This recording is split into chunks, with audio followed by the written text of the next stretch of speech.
میں نے بھی تو مرضی سے نہیں کیا یہ نکاح، پھر مجھے سزا کیوں دے رہے ہیں آپ؟ اس ستمگر کو دیکھ کر وہ چیخ اٹھی۔ ڈیم اٹ، اتنی ہمت تمہاری کہ میرے سامنے زبان کھولو، یہاں بیٹھو۔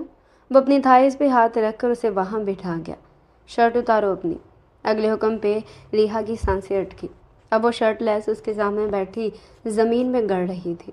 اس کا دلکش وجود ہاتھوں میں پکڑ کر قریب نیازی مدہوش ہوتا، اس کی دھڑکنوں پر شدتیں لوٹاتا خود کو سیراب کرنے لگا۔ میٹھی تو ہو تم، مگر مجھے میٹھے سے نفرت ہے۔ اب تمہاری باری۔ اس کا ہاتھ اپنی چائے ٹھنڈی ہو جائے گی مورے، تھوڑی سی پی لیں۔ انیکسی کے نیچے کمرے کی چھوٹی سی کھڑکی سے رات کی ٹھنڈی ہوا اندر آ رہی تھی۔ جب ریحا نے ٹرے بیڈ سائڈ ٹیبل پر رکھی، اس نے اپنی مانگ کا شانہ انتہائی نرمی سے سہلایا۔ وہ بستر پر نیم دراز تھی۔ بیماری کی وجہ سے ان کا رنگ کافی زرد لگ رہا تھا، مگر آنکھوں میں ریحا کو دیکھتے ہی ایک عجیب سی ممتا کی چمک آ جاتی۔ تم نے کیوں تکلیف کی بیٹا، میں خود بنا لیتی۔ انہوں نے بستر سے سست روی میں سنبھلتے ہوئے مدھم آواز میں کہا۔ ان کا ہاتھ مسلسل کانپ رہا تھا۔ آپ چپ چاپ بیٹھ کر چائے پئیں، نخرے نہ کریں۔ ریحا نے مسکرا کر کپ ان کی طرف بڑھایا۔ ان کے پاس ہی بیڈ کے کنارے بیٹھ گئی۔ اس کے چہرے کی معصومیت، لمبی زلفوں کا سادگی سے بنا بن نیازی حویلی کے اس چھوٹے سے روم میں ایک الگ ہی سکون بھر رہا تھا۔ حویلی میں سب نے کھانا کھا لیا۔ انہوں نے چائے کا گھونٹ لیتے ہوئے پوچھا، جی مورے، بڑی خانم نے آپ کے لیے پرہیز کا کھانا بھیجا، میں چائے کے بعد گرم کر دیتی ہوں۔ ریحا نے ان کا ہاتھ اپنے دونوں ہاتھوں میں لیتے ہوئے بہت پیار سے کہا۔ قاری بابا آ گئے واپس؟ ان کے اس اچانک سوال پر ریحا کی مسکراہٹ لمحے بھر میں غائب ہوئی۔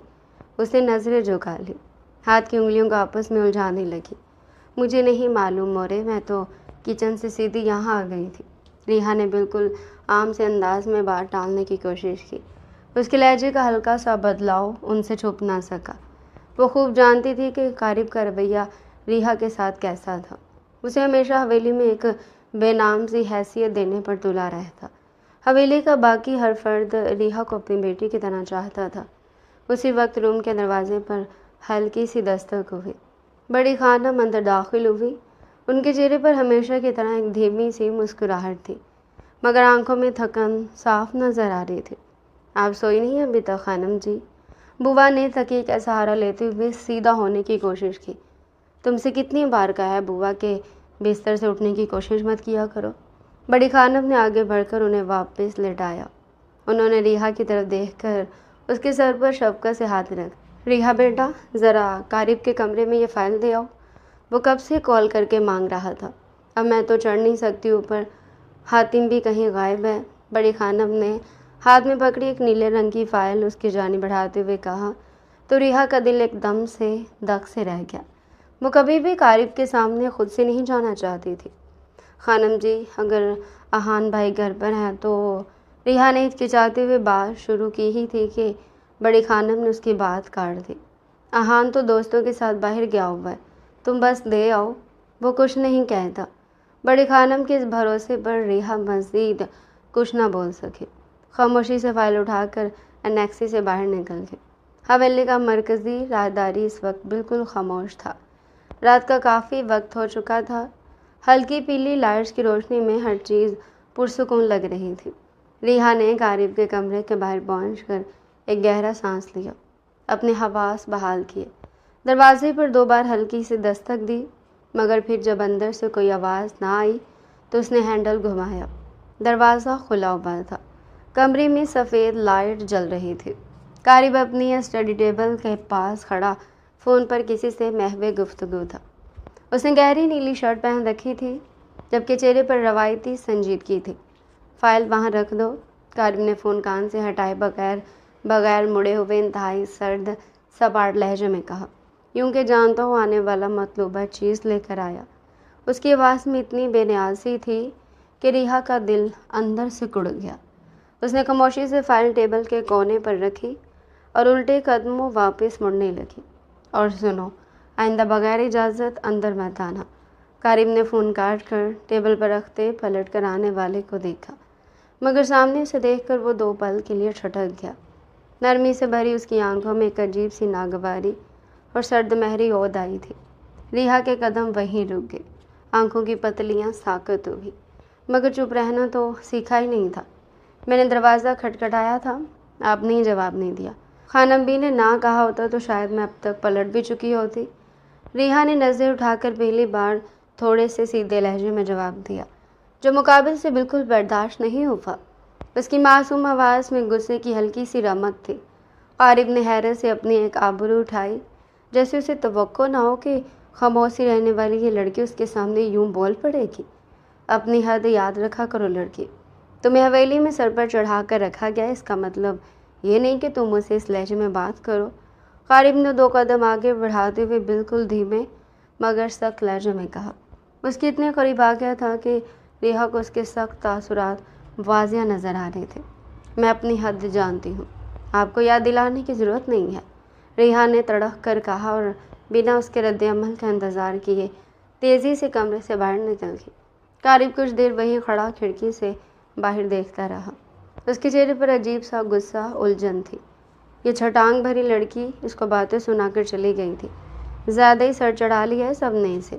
وہ ایک دم جنجلاہٹ میں مبتلا ہوا تھا۔ ریحا جب واپس انیکسی پہنچی تو اس کی مورے کی حالت اچانک خراب ہو چکی تھی۔ وہ شدید کھانس رہی تھی، انہیں سانس لینے میں سخت دشواری ہو رہی تھی۔ مورے، کیا ہوا آپ کو؟ ریحا گھبرا کر ان کے پاس بھاگی، ان کا چہرہ ہاتھوں میں تھام لیا۔ بڑی خانم بھی پریشانی میں پانی کا گلاس لیے کھڑی تھی۔ اس کی حالت نہیں سنبھل رہی، شاید ہمیں ہسپتال لے جانا چاہیے، ورنہ مزید بگڑ سکتی ہے۔ بڑی خانم نے پریشانی میں فون اٹھایا اور قارب کا نمبر ملانے لگی۔ قارب، جلدی نیچے آؤ، بوا کی حالت بہت خراب ہو گئی ہے، انہیں ہسپتال لے کر جانا ہے۔ بڑے خانم کی گھبراہی آواز فون اسپیکر سے گونجی تو قارب نے لمحے بھر کی تاخیر کیے بغیر گاڑی کی چابیاں اٹھائی۔ وہ نیچے پہنچا تو پورش میں حویلی کے ڈرائیور کے ساتھ احان بھی بوا کو گاڑی کی طرف لانے میں مدد کر رہا تھا۔ ریحا روتی ہوئی اپنی مورے کا ہاتھ تھامے ساتھ ساتھ چل رہی تھی۔ اس کے چہرے پر شدید خوف اور بے بسی کے تاثرات واضح تھے۔ جلدی بیٹھو، قارب نے ڈرائیور کی سائیڈ کا دروازہ کھولتے ہوئے سخت اور تند لہجے میں کہا۔ اسے گاڑی کی رفتار بڑھائی اور تیز رفتار میں شہر کے سب سے بڑے پرائیویٹ ہسپتال کی طرف نکل گیا۔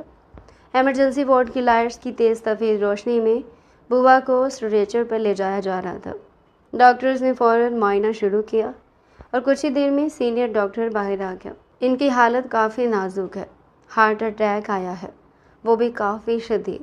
ہم روم میں شفٹ کر رہے ہیں مگر اگلے 24 گھنٹے بہت اہم ہیں۔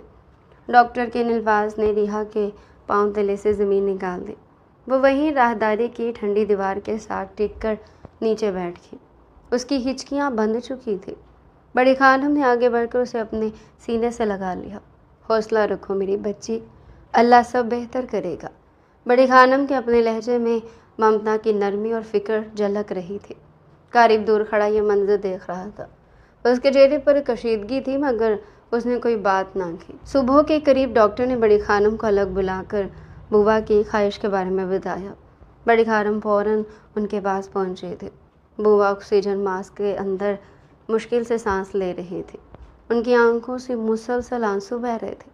خانم جی، میری ریحا، میرے بعد اس کا کیا ہوگا؟ بوا نے بے حد کمزور اور لرزتی آواز میں اپنا ہاتھ بڑی خانم کی طرف بڑھایا۔ تم بالکل فکر مت کرو، وہ میری بیٹی ہے۔ بڑی خانم نے اس کا ہاتھ تھام کر دلاسا دیا۔ نہیں خانم جی، مجھے پتہ ہے میرا وقت قریب ہے، اسے کسی محفوظ ہاتھوں میں دے دیں تاکہ میں سکون سے آنکھیں بند کر سکوں۔ قاری واپس اس کا نکاح کروا دیں خانم جی، بس یہ ایک احسان کر دیں، میں جانتی ہوں ان کے علاوہ کوئی اس کا صاحبان نہیں ہو سکتا۔ بوا کی التجا پر بڑی خانم کا دل تڑپ اٹھا۔ انہوں نے بوا کا کانپتا ہاتھ چوما اور فوراً باہر نکل آئی۔ راہداری میں خاموشی سے کھڑے قارب کے پاس پہنچ کر انہوں نے فیصلہ کن انداز میں اس کا بازو تھاما۔ قارب، میں جو بات کرنے جا رہی ہوں نا، تحمل سے سننا میرے بچے، تم ابھی اور اسی وقت ریحا سے نکاح کر رہے ہو۔ بڑی خانم کے اس جملے پر قارب کو لگا جیسے اس نے غلط سن لیا ہو۔ وہ حیرت سے ان کو دیکھنے لگا۔ آپ یہ کیا کہہ رہی ہیں؟ آپ کا دماغ تو ٹھیک ہے؟ میں اس لڑکی سے نکاح کیوں کروں گا؟ قارب نے اپنے غصے پر ضبط کرتے ہوئے دھیمی مگر سخت آواز میں کہا۔ بوا کی آخری خواہش ہے یہ، اور مت بھولو کہ تمہارے باپ کی جان بچائی تھی ان کے شوہر نے، آج ان کی جان تم بچا لو گے تو مسئلہ کیا ہے؟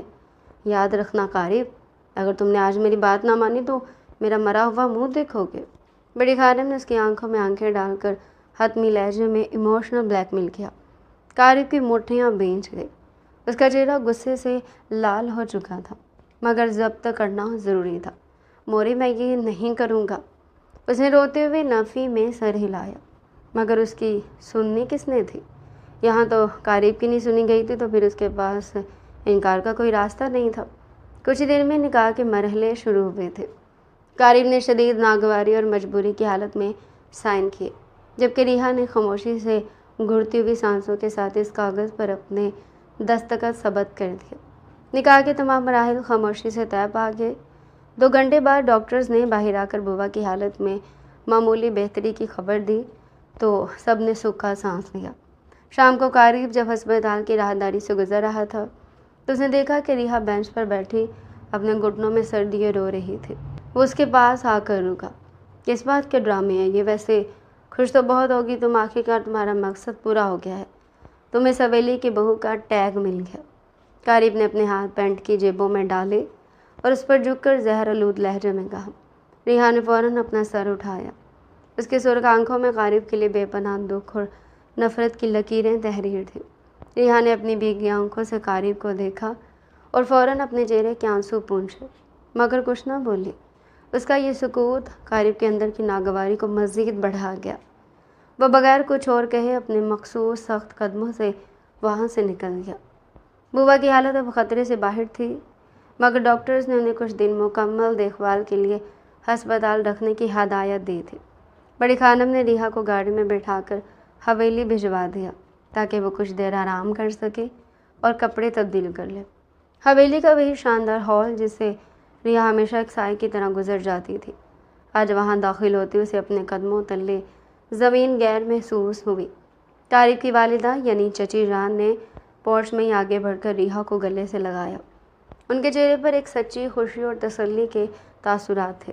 حویلی میں ان کے نکاح کی خبر پہنچ چکی تھی۔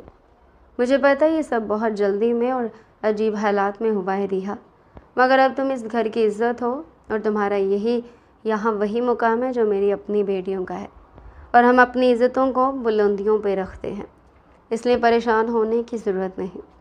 انہوں نے ریحا کے چہرے کو چومتے ہوئے انتہائی پیار سے کہا۔ ریحا کا دل بھر آیا۔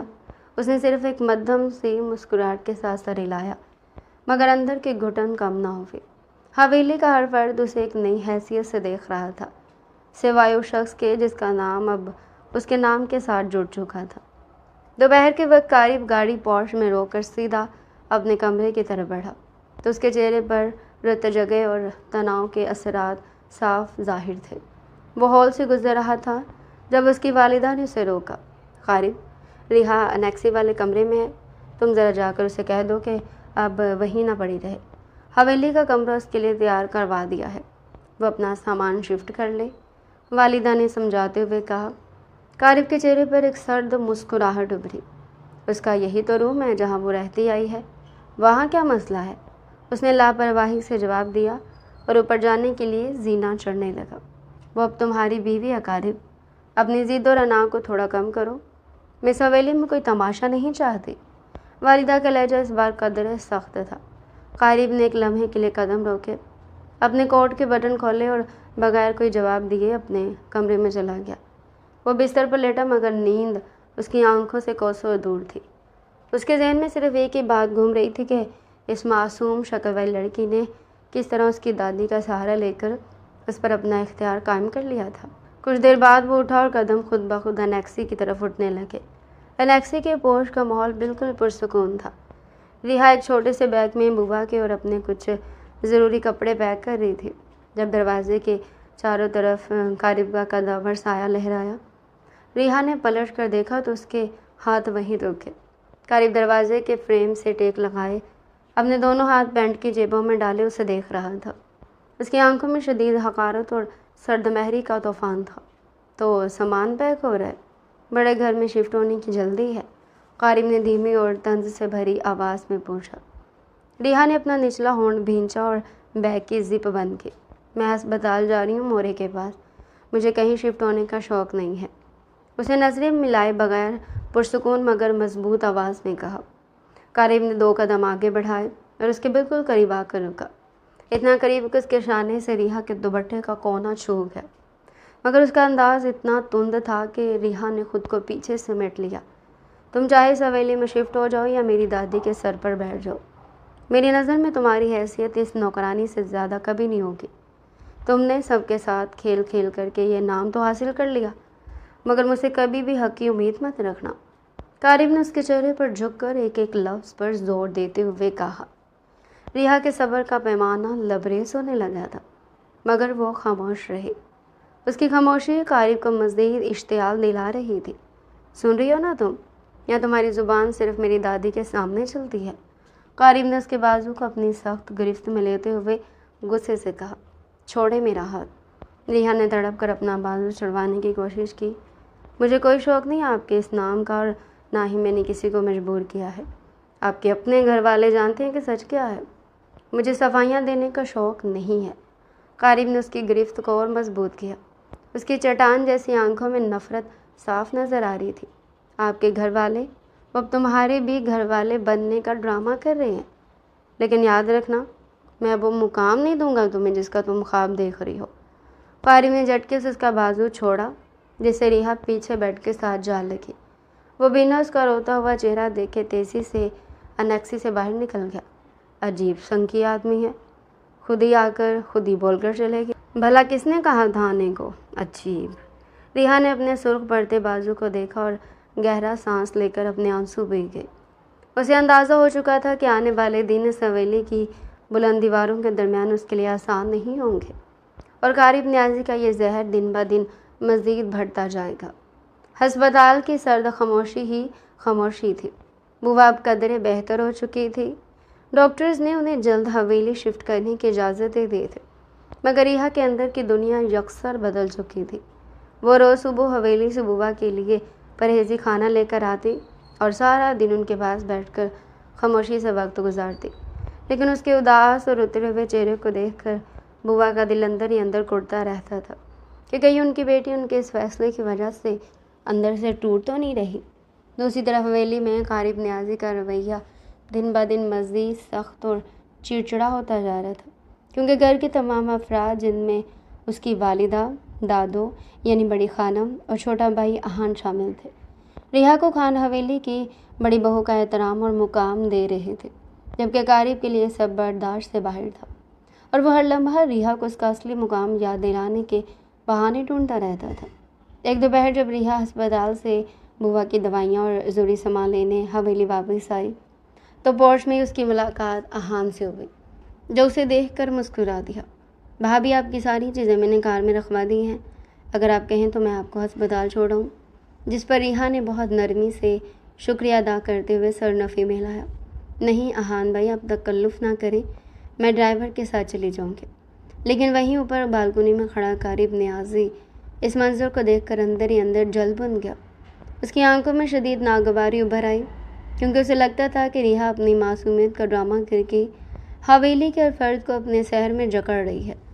ریحا جیسے ہی سامان اٹھا کر مرکزی ہال کی طرف بڑھی تو قریب تیز قدم اٹھاتا ہوا زینہ اتر کر اس کے راستے میں آ کر کھڑا ہوا۔ اس کا قد اور سخت تاثرات ریحا کے قدموں کو وہیں جکڑنے کے لیے کافی تھے، جس نے ریحا کا دل ایک قدم دھک سے دھڑکا دیا اور وہ سہم کے 2 قدم پیچھے ہوئے۔ تم نے احان سے کیا کہا؟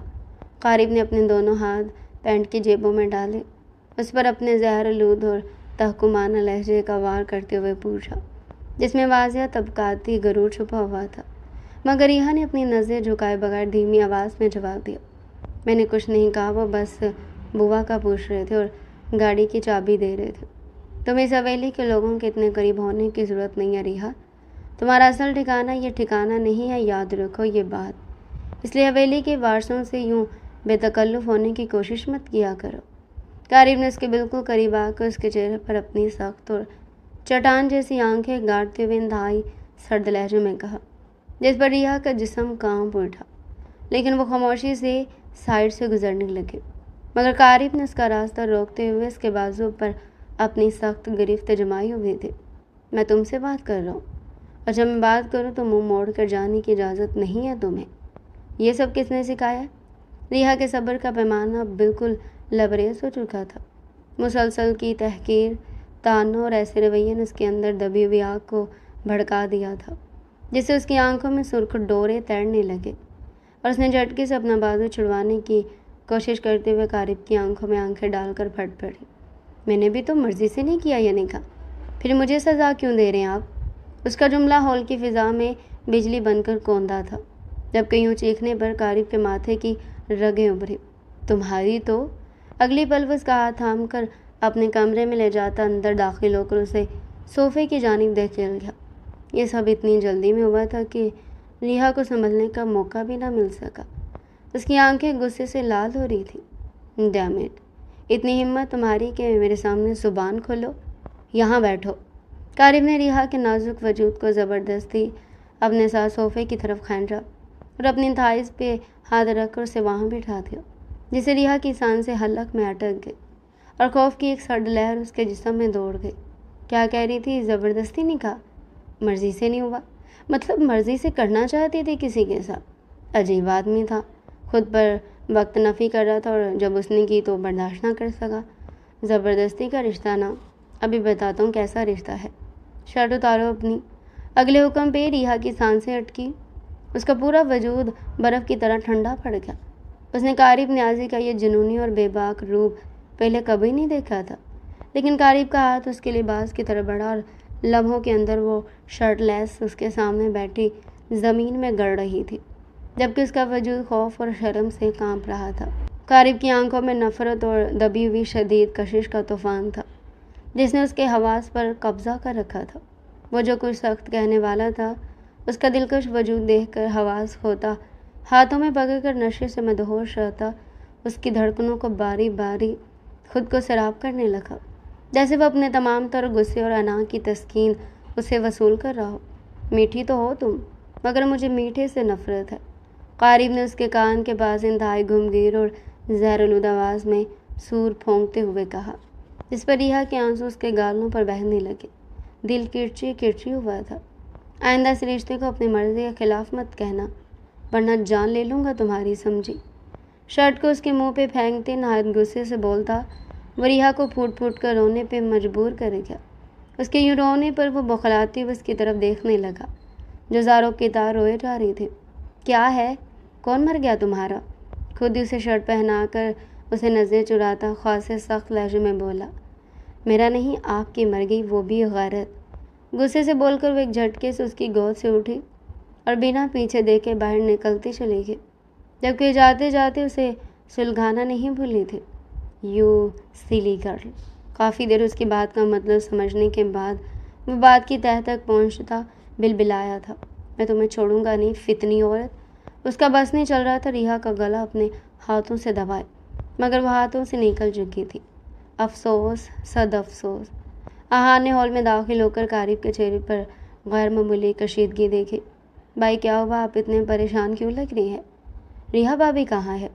قارب نے جھٹکے سے سر اٹھا کر آہان کو گھورا۔ تم اپنے کام سے کام رکھا کرو، میرے پہ نگاہیں ٹکانے کی ضرورت نہیں، اور کوئی جہاں بھی ہو تمہارا مسئلہ کیا ہے؟ اس کے اس اچانک اور بے جا غصے پر آہان حیران رہ گیا، مگر خاموشی سے ہٹ گیا۔ قارب بوجھل قدموں سے اپنے کمرے میں چلا گیا۔ بالکنی کے پاس جا کر سگریٹ سلگا لی۔ غصہ شدید تھا، مگر سمجھ نہیں آ رہا تھا کہ غصہ ہے کس بات پہ۔ کیا ہوا میری بچی؟ تم اتنی بیمار کیوں لگ رہی ہو؟ بڑی خانم نے اس کے سر پر شفقت سے ہاتھ رکھا۔ کچھ نہیں خانم جی، بس مورے کی فکر میں رات کو نیند نہیں آئی تھی۔ ریحا نے زبردستی چہرے پر مسکراہٹ لاتے ہوئے مدھم آواز میں جواب دیا۔ بڑی خانم نے فوراً حکم دیا کہ ریحا اور بوبا کو حویلی کے مرکزی حصے میں شفٹ کیا جائے۔ ہم انیکسی میں ہی ٹھیک ہے خانم جی، ریحا نے دھیمی آواز میں بولنا چاہا۔ اب تم اس گھر کی بہو ہو ریحا، تمہارا انیکسی میں رہنا اس گھر کے اصولوں کے خلاف ہے۔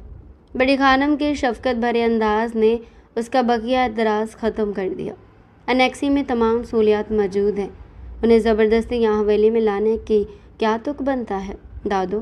قارب نے زینہ اترتے ہی اپنی دادو کے فیصلے کو سن کر اپنے رویے کی سردی کو بحال کیا۔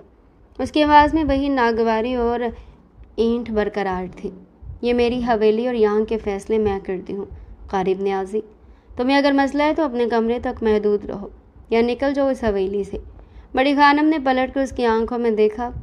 ان کا لہجہ بے حد سخت اور دو ٹوک ہو گیا۔ واٹ؟ اس کی آنکھیں بے یقینی ہوئی۔ مطلب کہ یہ کل کی آئی لڑکی انہیں اپنی خون سے زیادہ عزیز تھی؟ عجیب ہے۔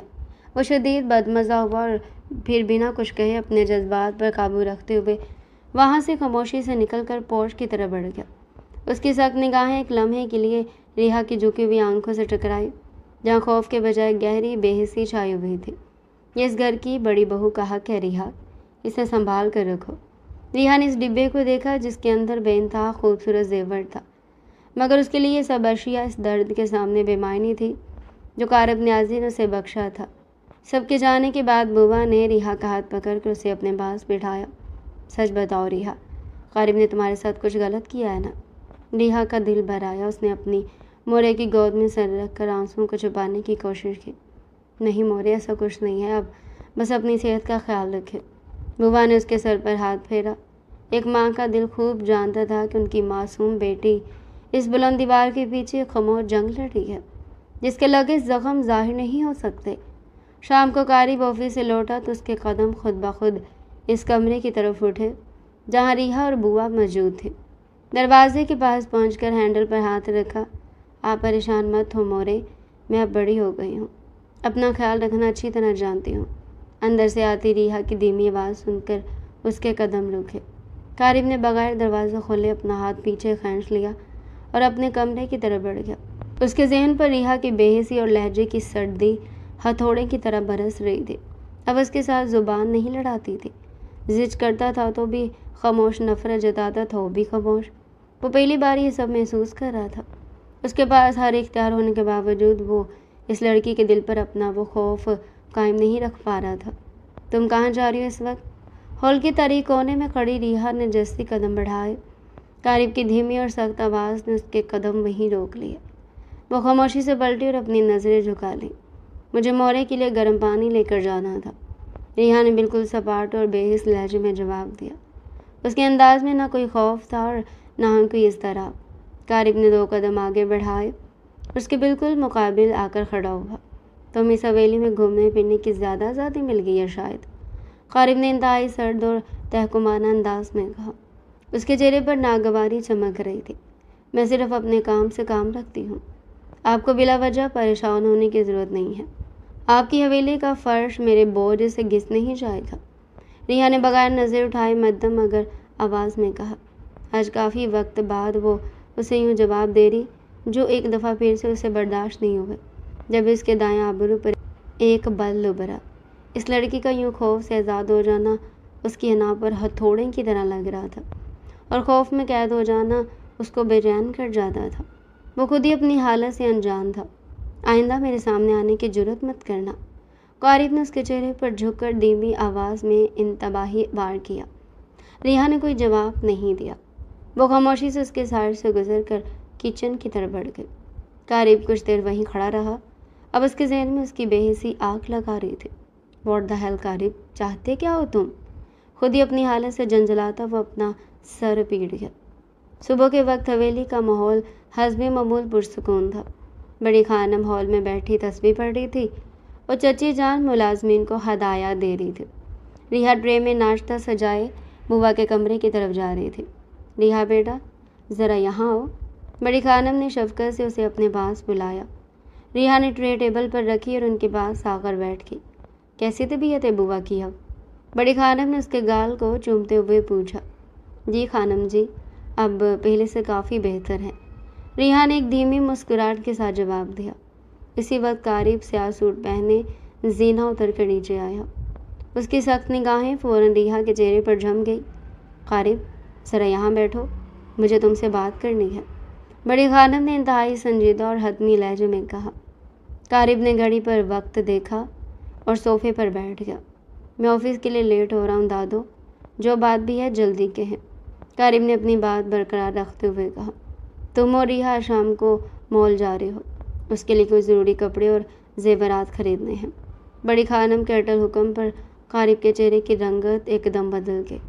اسے ناگواری سے ریحا کی طرف دیکھا جو خاموش بیٹھی تھی۔ ڈرائیور لے جائے گا دادو، میرے پاس فضول کاموں کے لیے وقت نہیں ہے۔ کارم نے سخت اور سپاٹ لہجے میں انکار کیا۔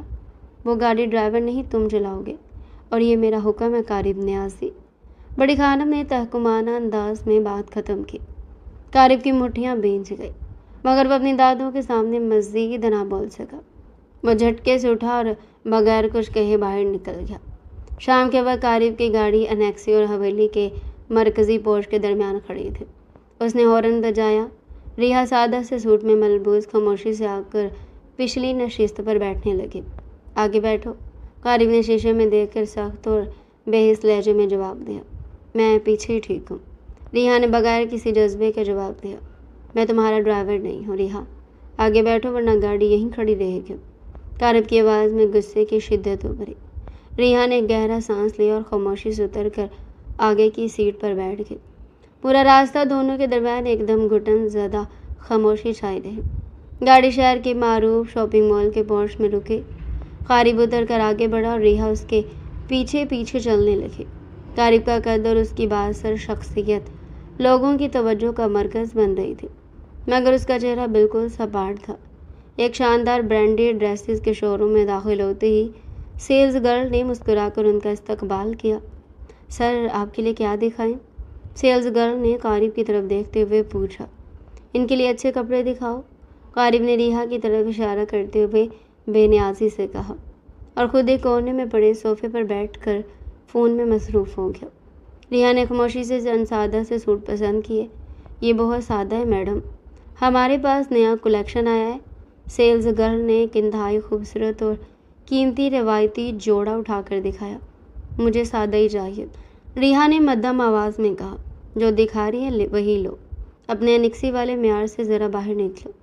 کارم نے فون سے نظر ہٹائے بغیر سارکاسٹک انداز میں طنز کا تیر چلایا۔ ریحا کے دل کو گہرا زخم لگا تھا۔ اس نے اپنے ہونٹ بھینجے اور خاموش ہو گئی۔ شاپنگ ختم کر کے وہ واپس گاڑی میں آ کر بیٹھے۔ کارم نے گاڑی کی رفتار تیز کر دی۔ تمہاری یہ خاموشی اور یہ ڈرامہ مجھے چڑھانے لگا ہے، کارم نے سامنے روڈ پر نظر جما کر غصے سے بھرپور آواز میں کہا۔ میں کوئی ڈرامہ نہیں کر رہی، آپ مجھے معاف رکھیں اور اپنے راستے رہیں، ریحا نے کھڑکی سے باہر دیکھتے ہوئے بالکل ٹھنڈے لہجے میں کہا۔ کارم نے گاڑی کا اسٹیئرنگ مضبوطی سے تھامتے ہوئے بڑی مشکل سے اپنا غصہ ضبط کیا تھا، ورنہ یہ لڑکی آج اس کے ہاتھوں میں دفن ہو جاتی۔ حویلی پہنچتے ہی ریحا شاپنگ بیگز اٹھا کر فوراً اپنے کمرے کی طرف چلی گئی۔ کارم گاڑی سے نکل کر پورچ میں کھڑا رہا۔ رات کے وقت پورا گھر سو چکا تھا۔ کارم اپنے کمرے کی بالکنی میں کھڑا سگریٹ پی رہا تھا۔ پھر وہ بوجھل قدموں سے ہال میں نیچے آیا۔ بوا کے کمرے کے پاس سے گزرتے ہوئے اس کی نظر کھلی کھڑکی پر پڑی۔ ریحا بستر کے پاس زمین پر بیٹھی اپنی مورے کے پاؤں دبا رہی تھی، اور بوا اس کے سر پر شفقت سے ہاتھ پھیر رہی تھی۔ تم خوش ہو نا میری بچی اس رشتے سے؟ بوا نے دھیمی آواز میں پوچھا۔ ریحا کے چہرے پر ایک اداس سی مسکراہٹ آئی۔ آپ بس اپنی صحت کا خیال رکھیں مورے، باقی سب ٹھیک ہے، ریحا نے ان کا ہاتھ چوم کر جواب دیا۔ کارم کھڑکی کے پاس کھڑا یہ منظر دیکھتا رہا۔ اس کے دل میں ایک نادیدہ سی خلل جاگ اٹھی۔ اس نے سوچا کہ وہ اس معصوم شکل والی لڑکی سے نفرت کرتا ہے، لیکن کیوں؟ صرف اس لیے کہ وہ ملازمہ ہے اور اس گھر سے اسے پیار ملا؟ وہ مزید سوچ نہ سکا کیونکہ اس کا ہر عمل اس کی سوچ کو جکڑ رہا تھا۔ وہ بنا کوئی آواز کیے پلٹا اور اپنے کمرے کی طرف بڑھ گیا۔ شام کے سائے حویلی کے لان پر طویل ہو چکے تھے اور ہوا میں رات کی ٹھنڈک گھلنے لگی تھی۔ ریحا نے بالکنی کا شیشہ بند کیا اور بوا کی چادر درست کر کے انہیں سونے کی ہدایت دی۔ وہ بوا کے چہرے کا سکون دیکھ کر گہرا سانس لے کر باہر نکل آئی۔ سنیے، آہان کی آواز نے اسے روکا۔ وہ ہاتھ میں چند دوائیاں اور پھلوں کی ٹوکری لیے کھڑا تھا۔ یہ دادی نے بوا ماں کے لیے بھیجی ہیں، اور وہ کہہ رہی تھی کہ آپ بھی اب کھانا کھا لیں۔ ریحا نے ایک مدھم سی مسکراہٹ کے ساتھ ٹوکری تھامی۔ شکریہ آہان بھائی، آپ نے خواہ زحمت کی۔ اسی لمحے پورچ میں گاڑی کے ٹائروں کی کرخت آواز گونجی اور کارم نیازی کی کالی سیڈان آ کر رکی۔ کارم نے گاڑی کا دروازہ زور سے بند کیا اور پورچ کی مدھم روشنی میں ان دونوں کو ساتھ کھڑے دیکھ کر اس کی پیشانی پر تن ناگواری کے بل پڑ گئے۔ اپنے بھاری قدم اٹھاتا وہ ان کی طرف بڑھا۔ تمہیں کوئی اور کام نہیں ہے آہان؟ ہر وقت یہاں ڈیوٹی دینے پہنچ جاتے ہو۔ کارم نے اپنے کوٹ کو بازو پر ڈالتے ہوئے